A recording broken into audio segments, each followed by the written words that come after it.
দেখা তো তোর ম্যাজিক। নীলিমা পরী এই কথা বলতেই তার চুল লম্বা হয়ে নদীর জলে গিয়ে পড়ে, আর সাথে সাথেই তার চুলের মধ্যে একের পর এক মাছ এসে আটকাতে শুরু করে।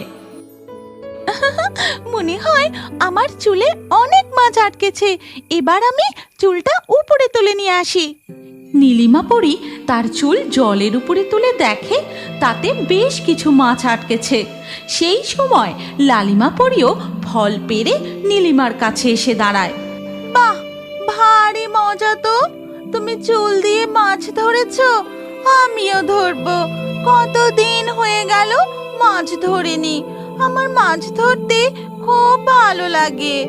এই বলে লালিমা পরী ও নীলিমা পরী দুজনেই তাদের চুল আবার নদীর জলে ডোবায়, আর সাথে সাথেই তাদের চুলে মাছ এসে আটকাতে থাকে। কিন্তু লালিমা পরীর চুলে একটি বড় সোনালী মাছ এসে আটকায়। লালিমা, এবার নদীর জল থেকে তোমার চুলটা তোলো। দুই পরী জল থেকে তাদের চুল তুলে দেখে, নীলিমা, দেখো দেখো, আমার চুলে কত বড় একটা সোনালী মাছ উঠেছে। হ্যাঁ, তাই তো দেখছি। মাছটা চুল থেকে খুলে পাড়ে রাখো। লালিমা পরী তার চুল থেকে সোনালী মাছটিকে খুলে পাড়ে রাখতেই সেই মাছটা হঠাৎ এক রাজকুমারে বদলে যায়, আর সাথে সাথেই নদীর জল থেকে মাথা তোলে এক স্বর্ণ জল পরী। তোমরা কারা? তোমরা কেন আমার সঙ্গীকে ধরেছ? ছেড়ে দাও, ছেড়ে দাও বলছি। পাড়ে বসে, আমার জাদুর চুল, দেখা তো তোর ম্যাজিক। নীলিমা পরী এই কথা বলতেই তার চুল লম্বা হয়ে নদীর জলে গিয়ে পড়ে, আর সাথে সাথে তার চুলের মধ্যে একের পর এক মাছ এসে আটকাতে শুরু করে।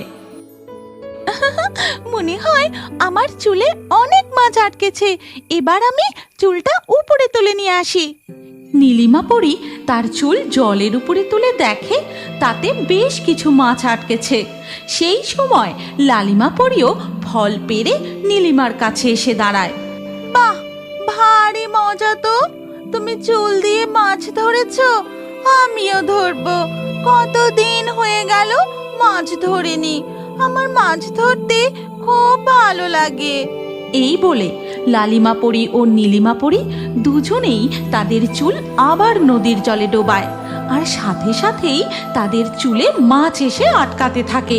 কিন্তু লালিমা পরীর চুলে একটি বড় সোনালী মাছ এসে আটকায়।